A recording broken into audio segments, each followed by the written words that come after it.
My name is Tamara, and I guess you could say I'm a widow. It's been a year since my husband passed away. It's a title I never thought I'd have, but life has a funny way of changing things when you least expect it. Travis and I were deeply in love, the kind of love you read about in romantic books. We met in college, where we were figuring out love and life together. Travis was amazing, a charming guy with a smile that could light up even the darkest day. We were that couple everyone secretly envied, and life was good. We thought we had all the time in the world. But let me tell you about Travis' background. He had a tough childhood.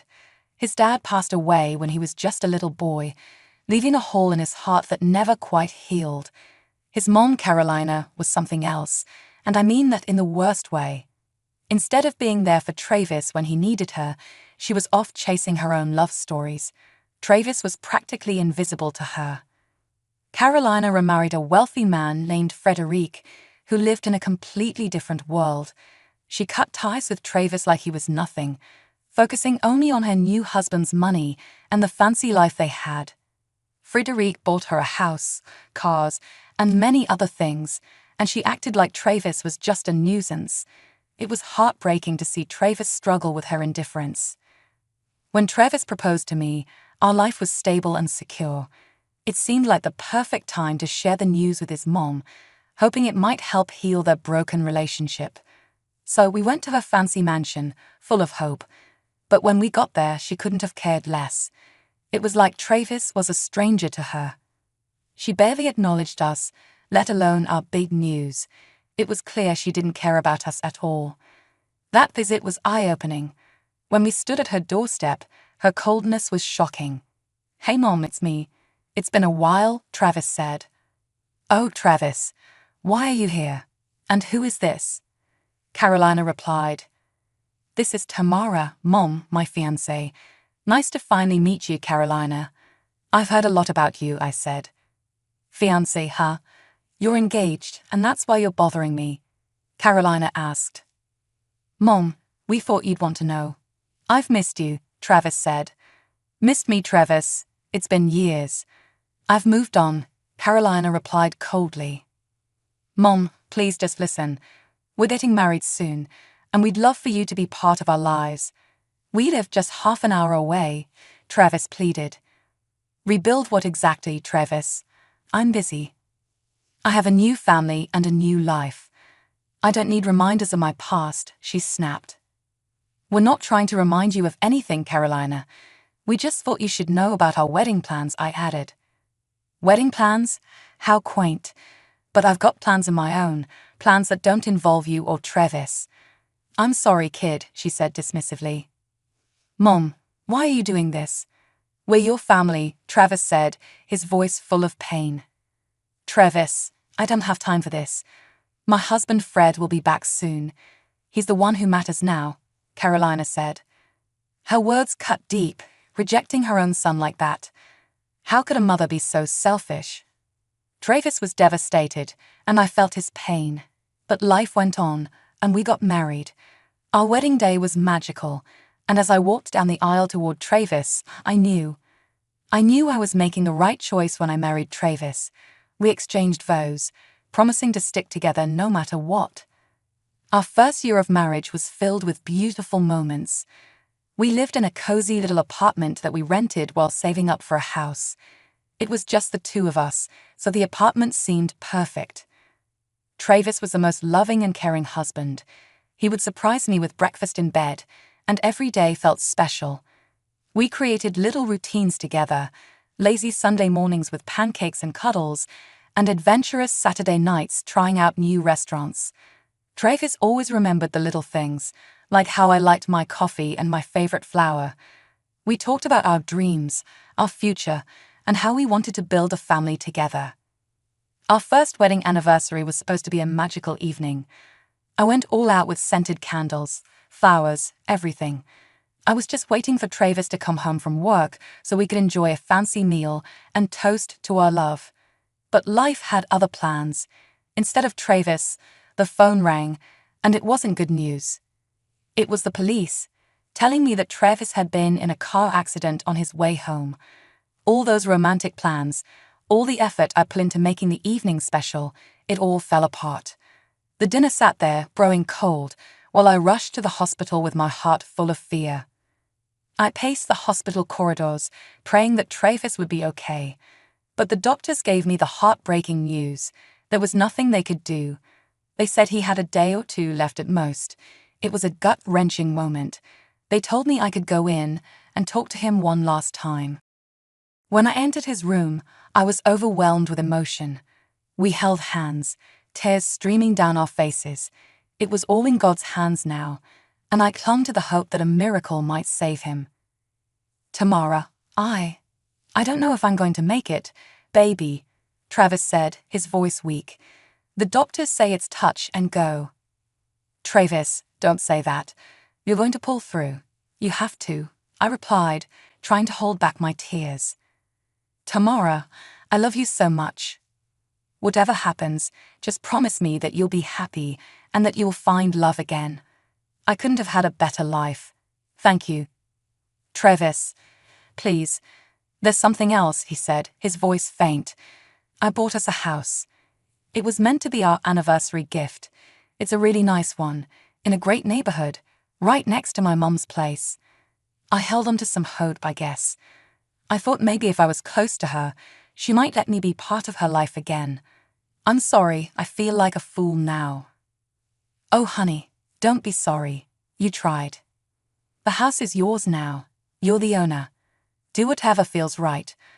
I understand if you don't want a daily reminder of my mom, so you can sell it or live there. It's up to you. Travis, you're not going anywhere, I said, clutching his hand tightly as tears streamed down my face. I knew I had to make the painful call to Carolina. After all, Travis was her son, and the doctors had made it clear that he didn't have much time left, maybe just a day or two. I dialed her number, dreading the conversation. Carolina, it's Tamara, Travis's wife. I need to talk to you about Travis. He's been in a terrible accident, and the doctors don't have good news. They say he may not have much time left. Oh really, that's so sad. I'm sorry for him. I can send you the hospital address, she replied, almost dismissively. You don't know what I've been through lately. Frederic and I got a divorce, she continued, as if that was the most important thing. I'm sorry to hear that, Carolina, but Travis is your son, and he's in critical condition, I said, trying to hold back my frustration. I told Carolina she should come visit Travis at the hospital. Her response: I have a therapist appointment, so I won't be able to make it. Carolina, he's your son. How can you be so cold? He needs his mother right now, I said, shocked. Look, Travis and I haven't had a good relationship for years. He chose his path, and I chose mine. I don't see why I should drop everything now just because he's in trouble. It's about his life. Don't you want to see your son one last time? I pleaded. I don't know. Like I said, I have a lot on my plate right now. My condolences, Samantha. I'll try to be there for the funeral. Carolina, it's Tamara. You don't want to regret not being there for him when he needs you the most. I've already given my answer. Goodbye, she said coldly. I couldn't believe how selfish she was. Travis was fighting for his life, and she didn't even care. A few days later, the unimaginable happened. Travis passed away. It was a gut-wrenching moment that left me numb and lost. Surprisingly, Travis had a will in place, and he entrusted me with making arrangements for his funeral. In his will, he left me some of his assets, which was both comforting and heartbreaking. Even more surprising, he left a decent amount of money to his mom, Carolina. As for the new house, it wasn't mentioned in the will, but the seller had already transferred it to my name, so it was mine completely. Dealing with Travis' death was incredibly difficult, and I couldn't handle the funeral arrangements and paperwork on my own. That's when I turned to my sister, Kelly. Without hesitation, she said she'd help me through it all. The day of the funeral finally came, and it was as gloomy as our moods. Friends, family, and everyone who knew Travis gathered to pay their respects. It was a tearful service, with people sharing stories about him. Amid all that sadness, I couldn't help but hope to see Carolina there. But she didn't show up. I couldn't let it ruin the day, though. Grief had already taken a strong hold on me. After the service, we headed to the reception. People shared stories, gave condolences, and there was food. The will reading was supposed to happen during this time, and I had honestly given up on the idea of Carolina showing up. I was trying not to break down when, lo and behold, Carolina strolled in. "Thanks for showing up so early," I said sarcastically. "You've got quite the alcohol scent about you." "Just a few drinks with a possible future flame," she replied casually. "Seriously, you missed your son's funeral service for that?" "Oh, come on, sweetie. I needed something to soak up the booze. I felt a bit queasy after all that." "Carolina, I can't believe you. You couldn't be bothered to show up for Travis' funeral, and now you're here drunk for the will reading." "Honey, I don't do funerals. They're such a downer. But I'm here for the important stuff," she winked at me. I couldn't believe the nerve of this woman. Despite Carolina's outrageous behavior, it was time for the will reading, so I gathered everyone around. As the executor, I took a deep breath and began reading Travis' will. The room was filled with hushed anticipation, and Carolina seemed particularly eager. "Ladies and gentlemen, as the executor of Travis' will, I'm here to carry out his final wishes. Travis left behind some assets and his thoughts on how they should be distributed. Additionally, Travis allocated a separate account for his mother, Carolina. In it, he left a sum of $5,000. $5,000? That's all he left for me? Travis, my boy, you truly were a poor soul, a loser even in death," Carolina sneered. Everyone was shocked by her cruel comments. "Carolina, this is not the time or place for such remarks. Travis had his reasons for what he chose to leave behind," I said firmly. "Seriously? Was he even a lawyer or just pretending? I can't believe he didn't have any property or savings and only had that little bit stashed away. It's like he was good for nothing. Looks like the poor guy died from poverty." "You're clearly drunk, Carolina. You should leave," I said, my patience wearing thin. "Oh, you bet I should leave. He was a lousy excuse for a son, and I don't want anything to do with him," she said as she stormed out.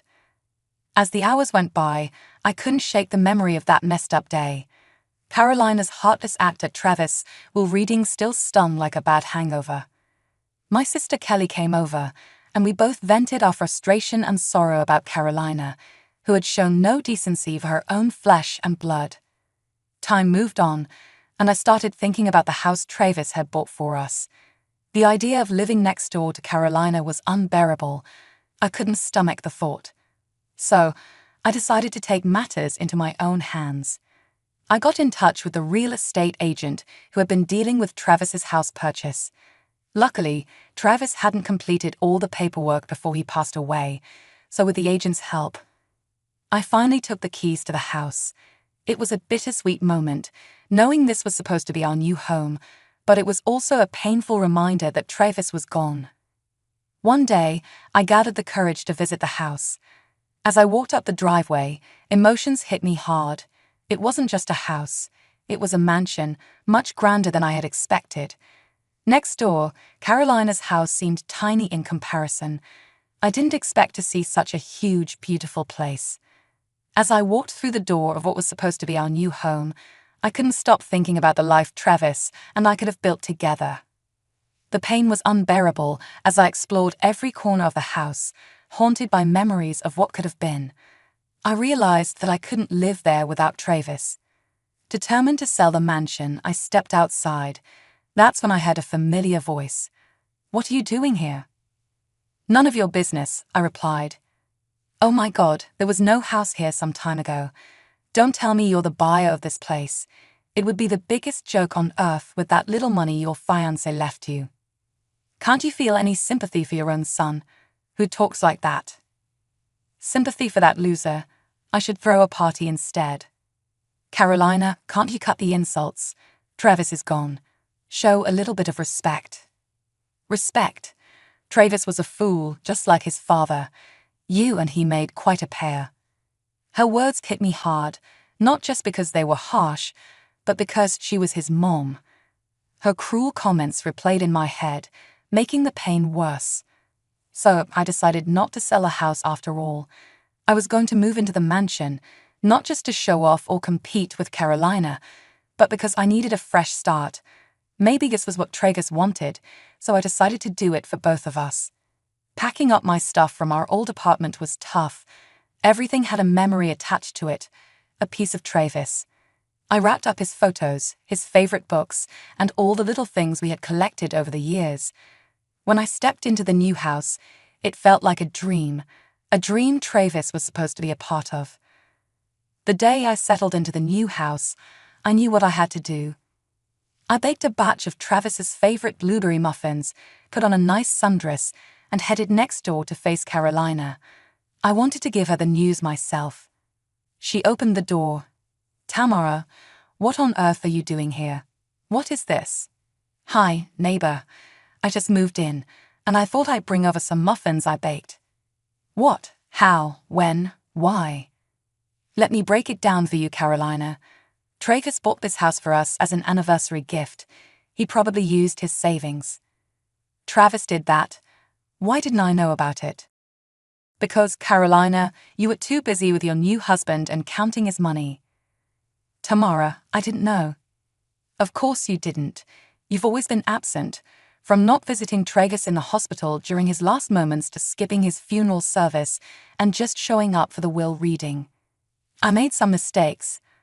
Some mistakes. Carolina, you've been cruel and disgusting. You ridiculed Travis when you found out he left you very little in his will. You didn't even give him the respect he deserved.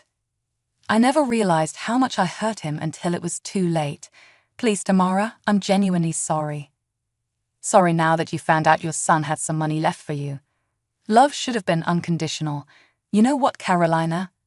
Enjoy the rest of your life seeing my face every day as a constant reminder of what you did to your son. It's been a whole year since Travis passed away. They say time can heal wounds, but that doesn't mean the scars disappear. I'm learning to carry on, step by step. Carolina, on the other hand, is spiraling down a different path. It's hard not to notice her from my home right next to hers. She's been using alcohol as a crutch, drowning her sorrows, or maybe her guilt, who knows. Every time we run into each other, she has a look of guilt, shame, and regret on her face, and I can't help but feel a bit of sympathy for her at times. She missed out on so much when Tragus was alive, and her absence during his darkest moments, even at his funeral, is something I can't forget or forgive. One thing I've learned through all of this is that being a bad person doesn't get you very far. Sure, you might gain some material things, but you lose something much more valuable, yourself. People who are dishonest, cruel, or selfish might seem like they're winning in the short term, but in the grand scheme of things, they don't last long. It's the ones who show love, compassion, and kindness who leave a lasting legacy. So my advice to anyone reading this is simple. Be a good person. It might not always be easy, but it's worth it in the end.